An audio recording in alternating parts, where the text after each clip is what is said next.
Hi, everybody. It's Jen from Pursuit 365. I've been doing the interviews for the past little while, and we had Jen as a co-host for a bit.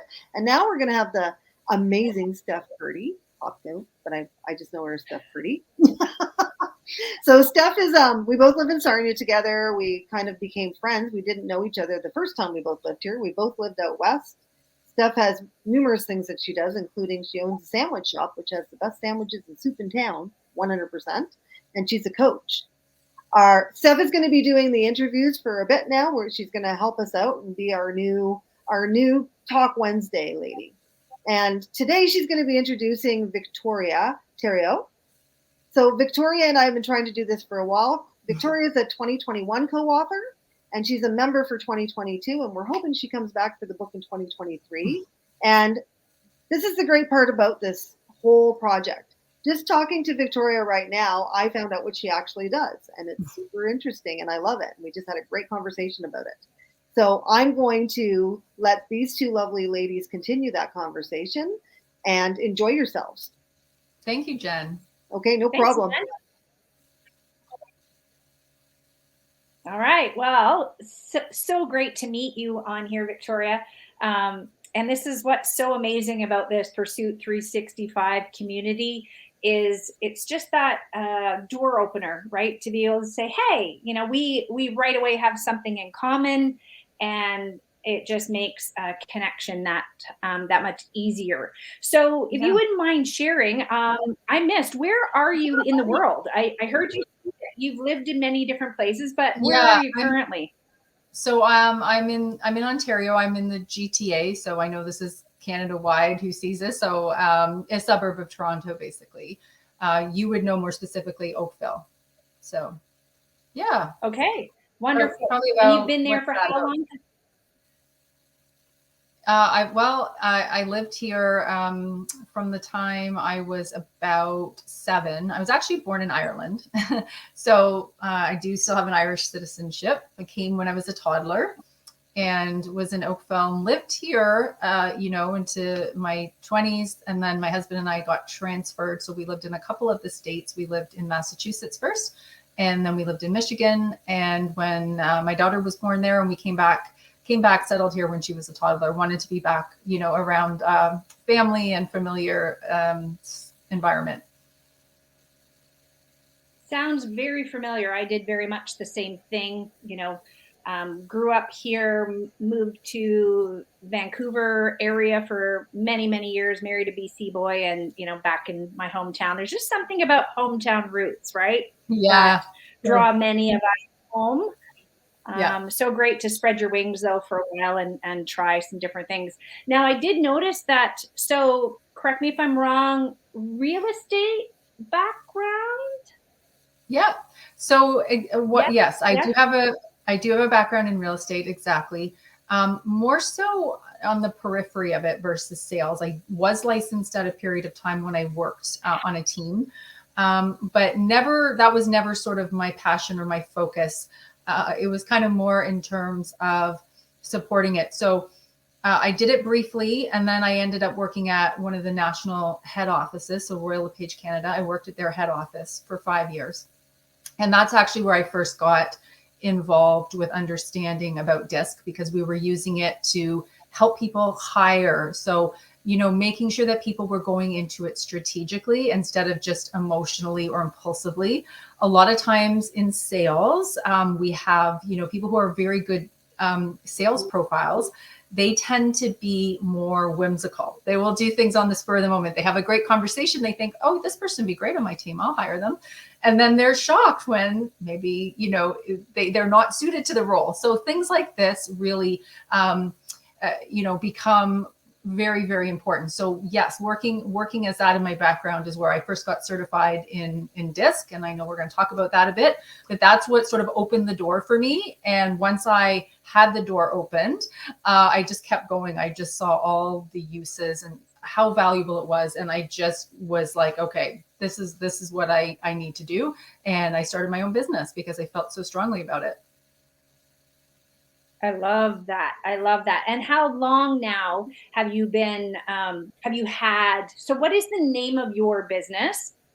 Yeah. So my business is called Discover What Works. And, the DISC part is usually capitalized. So I am certified in DISC. For those of you watching, it's a behavioral personality style assessment. And some of you may have done Myers-Briggs. I'm sure many of you have done DISC in the past in your workplace, but it really is, you answer 24 questions.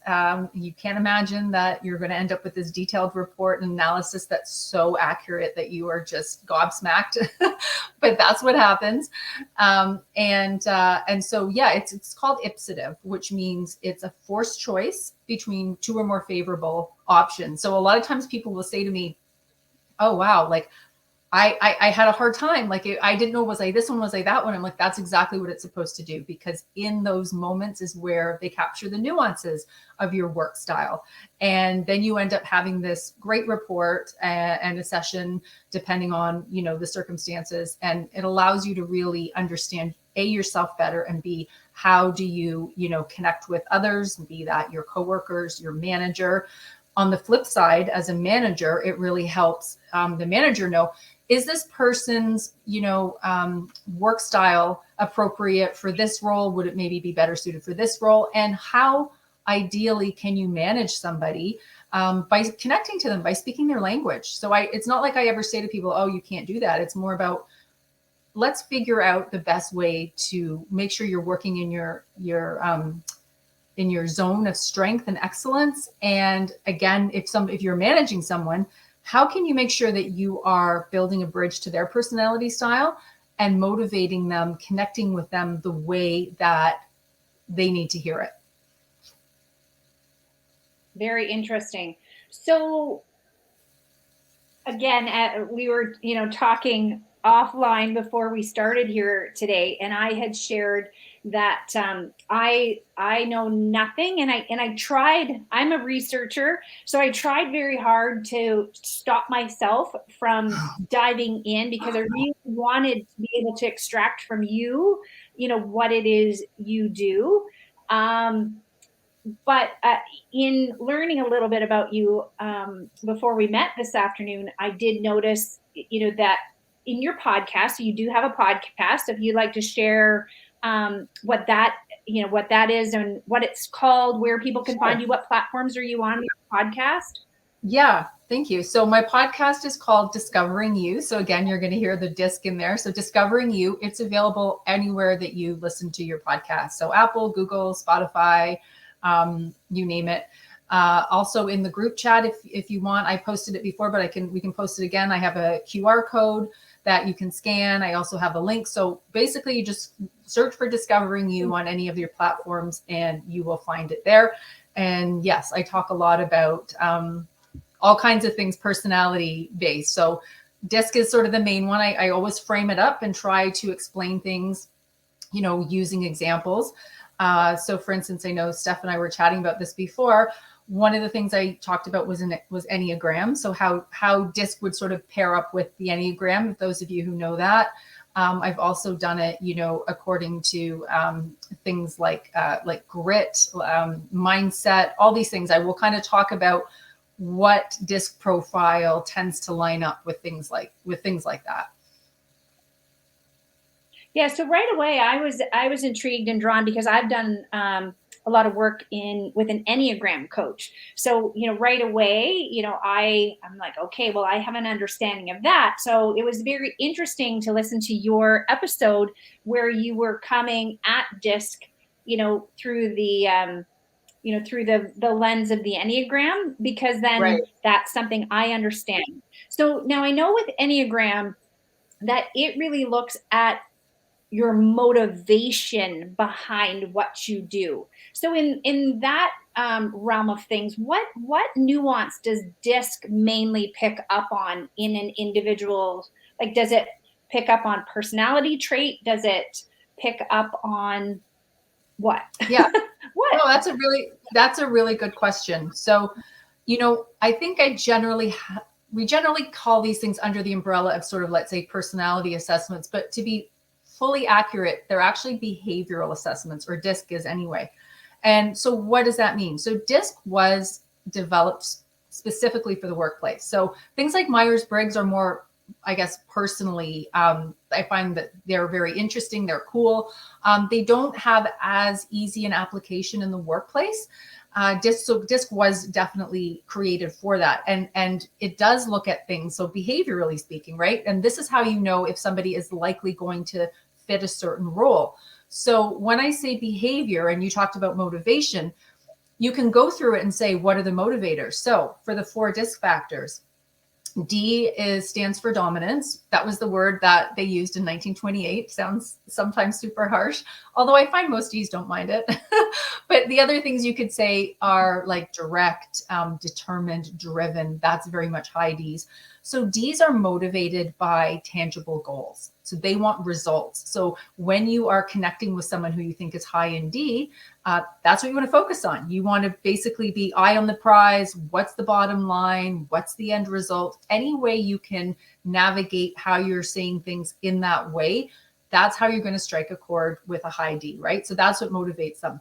I, which stands for influence, they're more motivated by interacting with people. And they want to, they want to have recognition.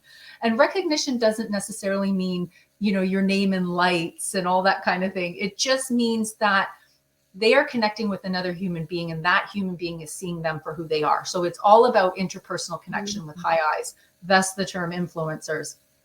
People who are high in S, which is steadiness, they're much more motivated by things like security and stability. So again, the S words are tying in there. They are not necessarily, impulsive. They want to think things through. So they're very much processors.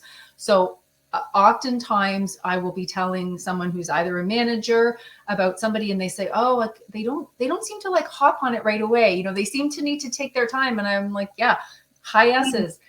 But you know what? Give them the time, because they are reflecting and processing. And if you give them that time, they are going to come back to you with a really well thought out answer, and you'll be happy you did that. And then for C's are motivated by things like information, policy. C's are very much all about wanting to learn as much as possible. They don't want to make mistakes, so they want to do their homework. They want to get it right. They're lifelong learners. And so when you are trying to connect with a C, you don't ever want to try to say to them, oh, what's your gut telling you? They'll look at you like you're speaking another language. My gut. I don't know what my gut's telling me, but here's what my brain is telling me. It's very much about analytical behavior with C's. So you want to stick to the facts if you want to, get through to a high C. I don't know if I said C very, stands for very fascinating. Yeah, it is. I think so. Sorry, C stands for what? Sorry? C stands for compliance. I'm not sure if I mentioned that at the beginning. So compliance. So, Okay, perfect. Yeah. So now you have your little, over your left shoulder, you have the little colored block that you ended up showing us. Yes, those are the words. Sometimes when I'm doing a workshop, I will incorporate these as a fun little exercise. I do a lot of team building. So if you're having, that kind of thing. What's that? Right. Everybody loves Lego, so it's perfect. They do. And you know what? They're nice. They're malleable. They're nice and soft. So for instance, what you would do is once you understand your profile. So let's say you're somebody and like you have a high D and a high I and a low S and a C. So maybe you would kind of turn your blocks that way. So then people understand, okay, these are my top 2. These ones are my bottom 2. It's just a fun little exercise. It helps people remember. And as you said, everybody loves Lego. Absolutely. Absolutely. So now that's a perfect segue too. So you've mentioned like that you're a high this or a low that. So where are those nuances and how does that play in with the high and the low, just to get the lingo down? Absolutely. So what I always say to people when I'm speaking that way or I'm talking about it is that high doesn't mean good and low doesn't mean bad. So that's the first hurdle I sometimes have to get people, especially like people who are high in C, who are very high achievers and want to get everything perfect. And it's like, you have to say to them, you literally can't have all 4 of your factors high. So you have to have at least 1 low factor, the most you can have. So some people have 3 high factors. Only about 1 in 4 people have 3 high factors. The other 1 in 4 people will only have 1 high factor. Jen and I were joking about this at the beginning, potentially her. And then 50% of the population has at least 2 high factors. So balance, too high, too low. So what high means really is just how obvious, how dominant are these facets in your personality. We are all capable of showing all 4 of these behaviors, but which ones are, so to speak, driving the car? So I'll often use that analogy, you know, maybe you're a high D and your high D is the driver and the high I is the passenger and the S and the C are in the back seat. Maybe the C is in the trunk. Oftentimes high Ds have their C in the trunk. That's how low it is. But maybe they come upon a certain stretch of road and they decide, in this instance, maybe the C, who's really careful and has planned out the route, maybe the C will take over and the C will be the driver and the D, you can go in the back seat. And maybe it's time for the I. Don't get a speeding ticket, eyes, because eyes are full of fun and get caught up in the moment. But really that's what it's about. So the high ones are what is most obvious, what are sort of your leading facets. But for everything that is, good about a high factor, you'll find something's good about a low factor. So let me just break down one of the examples. High Ds. So high Ds are known to be driven, determined, super motivated, all of those things. So that all sounds positive, and it is. But one of the things that, let's say, if you have a lower Ds, their approach is more, accommodating, consultative. So instead of telling you what to do, high Ds kind of tend to say things like, here's what we should do. They take charge. They know what they want. A low D, though, I always point this out, a low D is capable of achieving anything a high D is. It's just going to look a little different. So a low D will say something like, I was thinking, so maybe I'm saying it to you and I'm like, Steph, I was thinking this might be a good idea. What are your thoughts? Okay, so do you see how that approach was a little bit more accommodating, consultative, but it's just really to do with the catching more honey with flies and vinegar approach. So again, the high D had a positive, the low D had a positive. The key here is understanding, where do you fall in this range? Once you know your strength, once you understand that, and then you utilize it, you're like, okay, I'm the person who takes a low D approach, and this is how I'll be successful. What I have found is a lot of people who have had coaching or taken programs in the past have really had this one size fits all strategy, barked at them. This is what you do. If you're in sales, you door knock, you cold call, and it's like, that doesn't work for everybody. So the key to this is understand yourself first, right? So if you're someone who can do that, great. But if you're not, trying to pretend to do that, that's why it doesn't work. Because if it's not naturally you, that person on the other side of the door, on the other end of the phone, is going to pick up on that. So there's no point in you pretending. And I see you nodding. So that's obviously resonating with you. And I know that you definitely have been involved in coaching. So I'm sure you know what I mean. Oh, 100%, right? And we all bring something new and unique and different to the table. And so it's learning what each individual brings and celebrating that. And, Yes.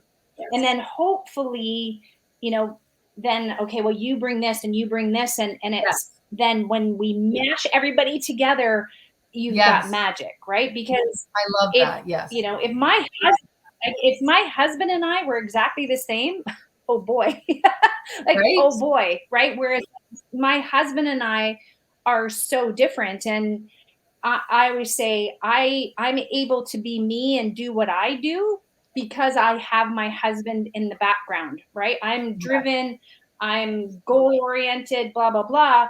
But he's my steady rock behind me, propping me up, and where can I help you? And, he's the steady Eddie when I'm the kind of crazy one. And right. Whereas if we were both the same, the dynamic wouldn't be. I'm so glad you mentioned that because sorry. Yeah. I'm glad you mentioned that because this comes up a lot. So a lot of my clients are people who are in the real estate industry. And because of that, I think you'll notice, oftentimes you'll see teams, and quite often maybe it's mother, daughter, or husband and wife. So I've actually had the opportunity in my business to profile many, many married couples. And I can tell you overwhelmingly, they are opposite profiles. I would say to the rate of about 9 out of 10 of them. And it's that exact thing you talked about. So, if we're all the same, doing the same thing, we're going to miss things. And I always say this when people want to form a partnership and they will say, oh, well, I should probably pick someone like me, right? Because, that we'll get along and, we'll be in sync. And, I say, well, strategically, that's not the best idea. Strategically, you would really kind of want to have a different profile because ideally you'll cover off all 4 of them, right? So that person will be there to, catch any of the gaps. So maybe, someone who's very high in I, high in D, they're motivated, they're driven, they're doing all that. They maybe aren't as great on the details and on following through. So then you need more of an SC profile coming in to kind of balance that out, make sure that you put the thoughts into action and that somebody is being careful and making sure that things happen. So I love that it plays out this way, that even in our personal relationships with spouses, we tend to have our opposite. And in businesses and on teams, we also sort of want to have somebody that's different. The next step in that, though, is then making sure that we are not misunderstanding each other. And that's a big part of what I do in my business. I work with a lot of teams. So in, office cultures, all kinds of things like that, to make sure that we are learning to speak a common language. So this is really how I describe DISC when I'm doing a workshop. I'll say, I'll look at you, Steph, and I'll say, if you're speaking Italian and I'm speaking French, we both could be being really clear. We both could really know what we're talking about, but we're not going to understand each other, are we? So then it becomes, is there a common language that we can learn to speak?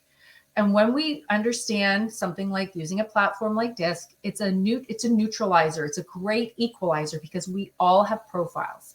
And the beauty of it is that it depersonalizes things. So if you get into a situation in a culture where a couple people aren't getting along and it becomes very personal, when you kind of take a step back and say, oh, you know what I think's happening here? I think your D maybe is looking for this, whereas my S is looking for this.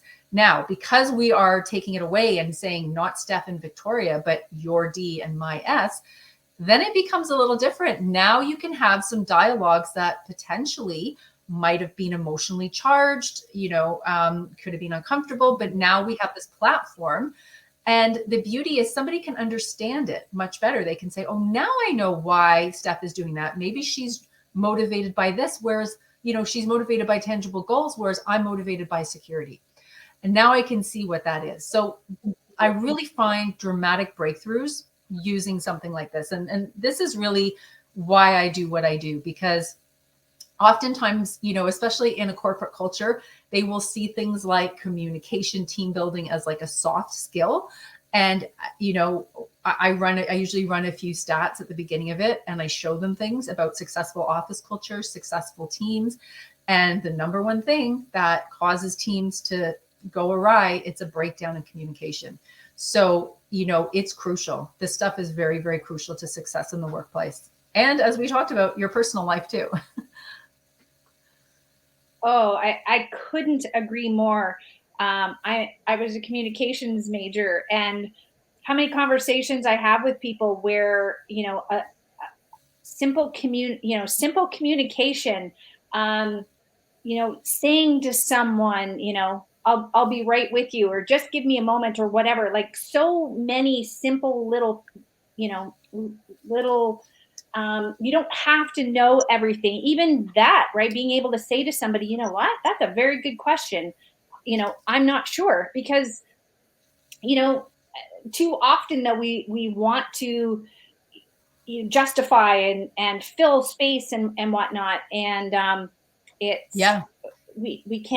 can't be all things to all people. And it's interesting, as you're talking, as a former hockey coach, my brain is, looking at, my brain right away goes to the ice, and you think, like, you can't have a hockey team with all centermen.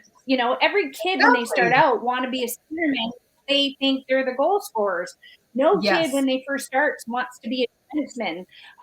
But when you put the nuances of that skill set together and you build those perfect lines and those perfect partnerships and pairings, and like then magic happens, right? But when your lines are, are lopsided or whatever, and from a sports perspective, so many of us get that. So this to me right away, I see it in that sports team. That's a great analogy thing, and it's beautiful. It's absolutely beautiful. I love that.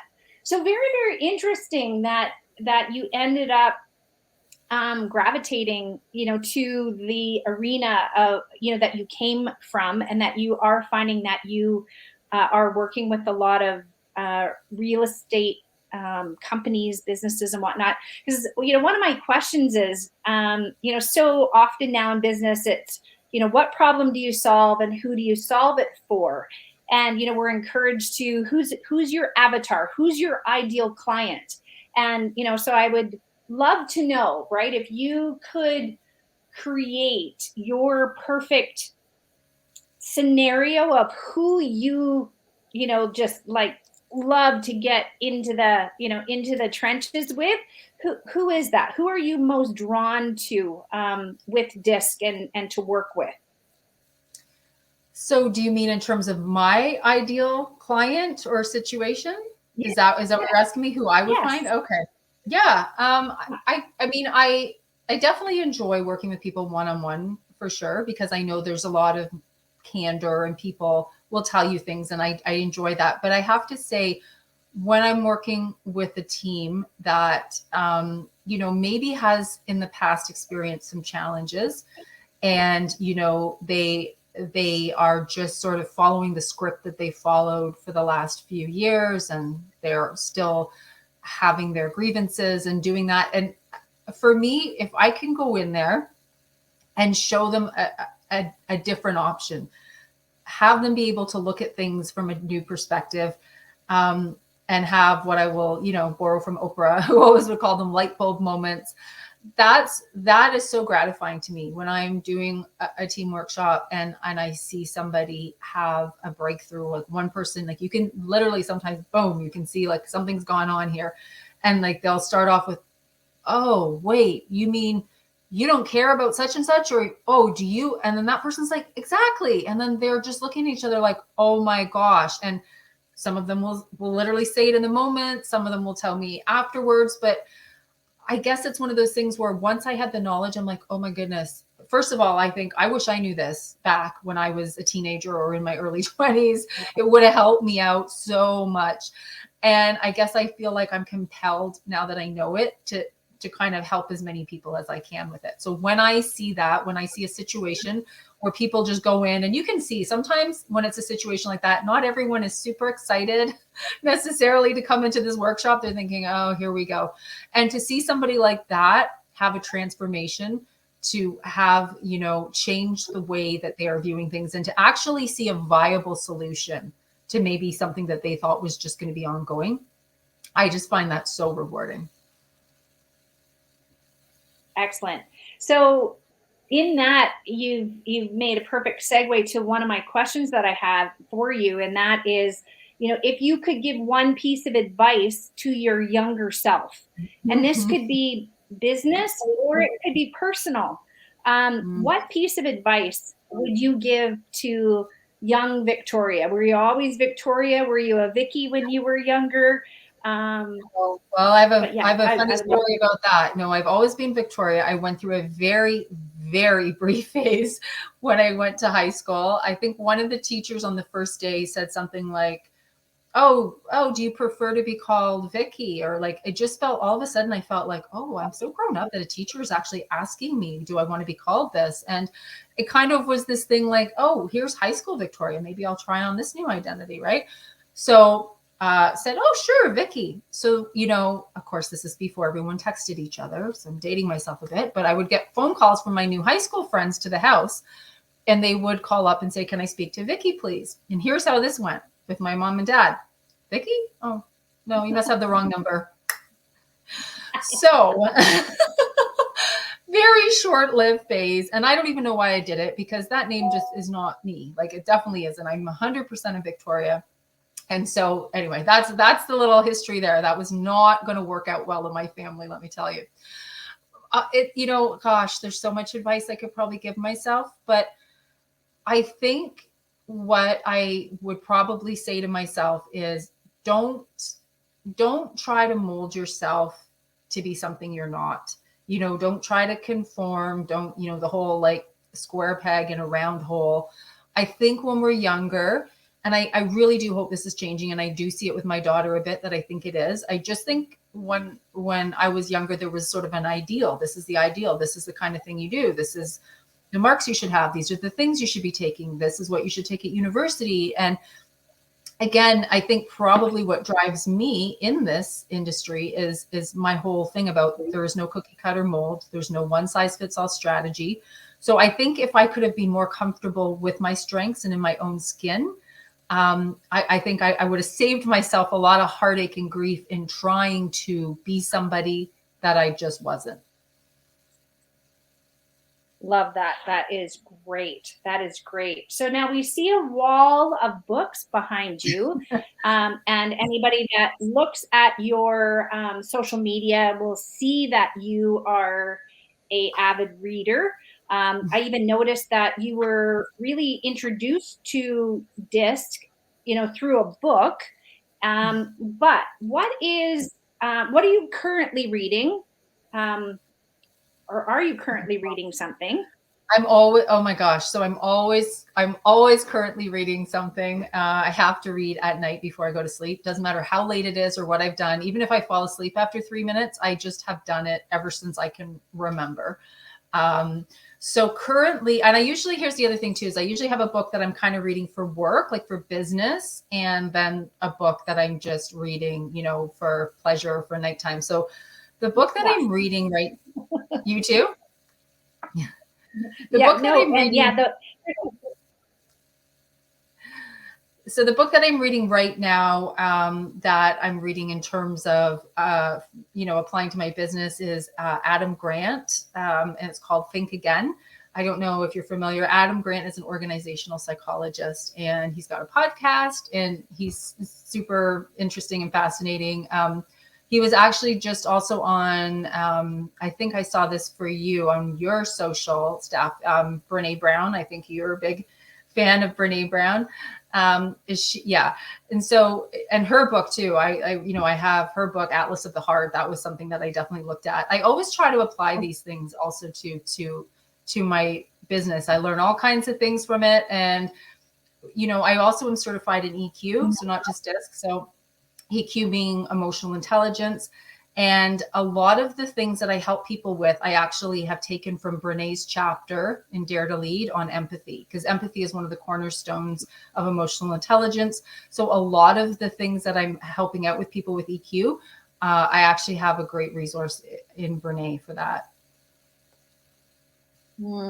Her Atlas of the Heart, what a powerful book. I'm scratching the surface with that. Oh. I've already highlighted, my vocabulary is expanding as a result of that book. I'm learning words I've never heard before. And as someone who I'm not good in the emotional sense. So this is where that book is very fascinating too, because it's helping me, give words and understanding, to potential feelings and whatnot. It's very, very powerful. Highly, highly recommend.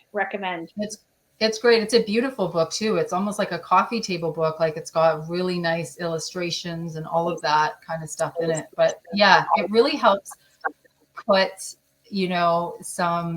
some new words that, I think the whole point of this is she talked about initially when you asked somebody if they could identify emotions, the average that people were able to identify was 3. That's what came back with it. And then I think it's 87 or something in this book. So there's a lot of stuff in there, and it's very interesting when she makes different, she points out, nuances, for instance, the difference between jealousy and envy, things that, just little tiny things. And you think, oh, what's the difference? And then you read it, you're like, gosh, that's incredible. So the whole point to this is, of course, if you can label and understand what you're feeling, you're going to be able to communicate so much better than if you show up and you don't really know what you're feeling.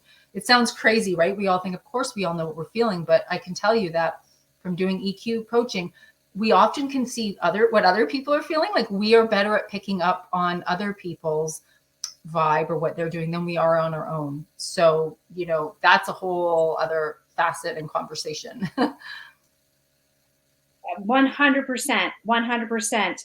Okay, so where can people find you? What's your favorite platform? Like what of the social platforms is your favorite one to hang out on? Because we all have our favorites. Yeah, you know what? It's so funny that you asked that question because, when you say we all have our favorites. So when I'm on my podcast, what I do, and, we talked a little bit about how I compare disc to different things. So one of the things that people enjoy the most is when I compare disc to social media. And it's really funny, depending on your disc profile, how accurate it tends to be. So I'll always laugh. So D, I'll say hi D, say like Twitter, because it's very direct and to the point.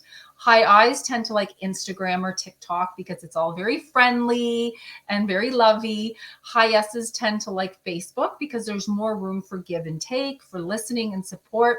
And high C's tend to like LinkedIn because it's very to the point, logical, business focused.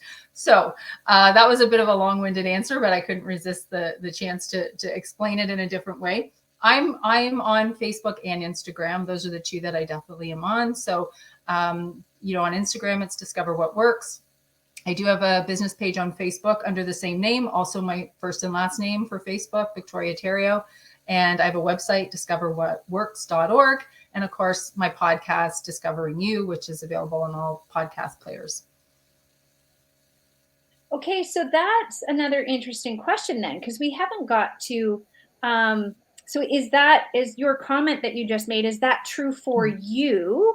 Because where do you fall in disc? Are you willing to share that? Sure, absolutely. It is interesting. So when I am explaining the disc factors, when I compare it to something like Twitter or Instagram, what I'm doing is really comparing the essence of it to that. I'm not necessarily saying that if you are that profile, that is what you will be on.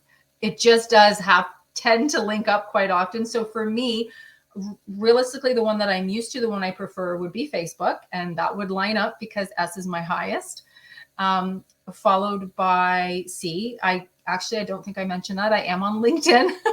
I just don't know that many people necessarily do it in a platform like this, but yes, I'm also on LinkedIn. So C is my second highest.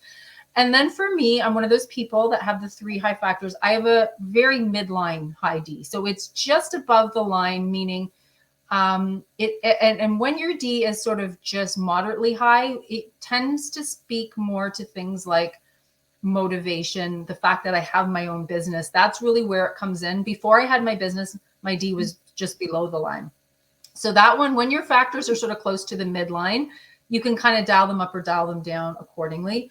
But definitely S and C, no matter what, throughout a lot of my life when I've been charting this, those tend to be my highest. Wonderful. Okay, so now my final question would be, what was it about Pursuit 365 that spoke to you? What was it that made you lean in and say, yes, I want to be part of this? Because let's face it, this is the beauty of this amazing project that allowed you and I to even meet and connect. And so I would just be curious to hear your story behind your Pursuit 365 story, journey, etc. Yeah. So somebody who was in my network recommended me for it. Somebody said that, it would be good. And the first edition was the one it was all women. It came out on International Women's Day. So that was definitely a big focus of it. And I really liked it because what I did for my piece in that book was I used a quote from George Eliot, which was actually a pen name for Marianne Evans. I hope I'm getting that right. Because when she wrote, in order to be recognized, you had to have a man's name, right? It wasn't necessarily, and it basically, her quote is, I'm not going to get it right, but it's basically, it is never too late to become what you should have been. that's sort of a rough example of what the quote was. And I based my story off that quote. I started it with that quote. And I talked about how I took a really rather circuitous route to what I'm doing. Like, I didn't know about it right away. I didn't, get into this until probably, almost 20 years after I graduated from university. So I certainly, navigated a bunch of different things. And I think what drew me to want to share this was, there was definitely a talk about it's going to be this great community of women. A lot of people are running their own businesses, are entrepreneurs, are trying to, do something. Maybe it's not the first thing they ever did in life professionally. So I think I really jumped at the opportunity to share my story, to be able to connect with like-minded entrepreneurs and women seeking this, and just being able to have that platform to be able to share it. And, as you know, I'm an avid reader. I also like to write. So to me, I felt like, oh, this is in my wheelhouse, and I'm really glad I did it. Wonderful. It was made for you. So yeah, big thanks to the Pursuit 365 founder, Shelley Lynn Hughes, based out of White Rock, BC. And I do need to give a shout out to our Talk Wednesday sponsor, Leanne Miles at Clinton Wilkins Mortgage Team. She so graciously sponsored the Talk Wednesday platform, and for that we are extremely grateful. Thank you so much for your time and for sharing your story and your expertise today, Victoria. It's been an absolute pleasure learning more, and I'm excited to hear who reaches out and sort of what's going to come out of this beautiful conversation, because it is so necessary for us to know and learn that we are different, and to celebrate one another for our differences, not in spite of, and to really lift each other up, and not, because too often our differences divide us. And I think this just brings a whole new perspective to things. And I think it's awesome. Well, thank you so much, Steph. I appreciate your interest yourself, because I can see that you have a personal connection, that you have, gone down this avenue, you've explored these things. So it always makes a conversation so much more interesting when the person themselves is very fascinated and has some knowledge. And so thank you very much for that. I appreciated that. I think it was a really good opportunity to have a good back and forth about some like-minded subjects. I'm just happy Wonderful. that everybody. Any last words? Sorry, Jen said something. I just jumped in here, Steph. I was just happy to have a conversation before with you, Victoria. That was really fun. And same. It's always interesting for me to speak to people, because just messaging or seeing you on Facebook, it's never enough. It's never enough. And I always love picking everybody's brains and listening and finding out what you do. And I really enjoyed our talk before you got on here. So I look forward to many future talks as well. Absolutely. Thank you. So everybody's going to message Victoria and find out what you are. Find out I was like pretty bang on, I thought, but yeah, I think we have Jen sussed out. Definitely the influence. Pretty easy though. is gonna be the highest for you for sure. Put some good money on that one. We're gonna put out a poster with all of Victoria's information, so you can contact her, and she does both corporate and individual. I do one-on-ones. Exactly. I do one-on-ones, teams, corporate, speak at events, and of course have my podcast, so you can check that out too. So again, we have people across Canada in the book. There's all kinds of you that may be interested in speaking and reaching out with Victoria. And going into the 2023 book, there's people from all across North America. So it's great. So thank you, ladies. Thank you, Steph, for taking the first Talk Wednesday for us. You did a great job, Steph. You're a pro. Well, thank you. I love to chat with people. I love to hear people's stories. So I look forward to my next conversation and to many more. It was an absolute pleasure to meet you and to learn more about you. And we'll look forward to connecting again down the road for sure. Awesome. Thank Okay, you. ladies, I'm going to end our recording, and it's going to be live on Wednesday afternoon. Everybody can watch it. 1, 2.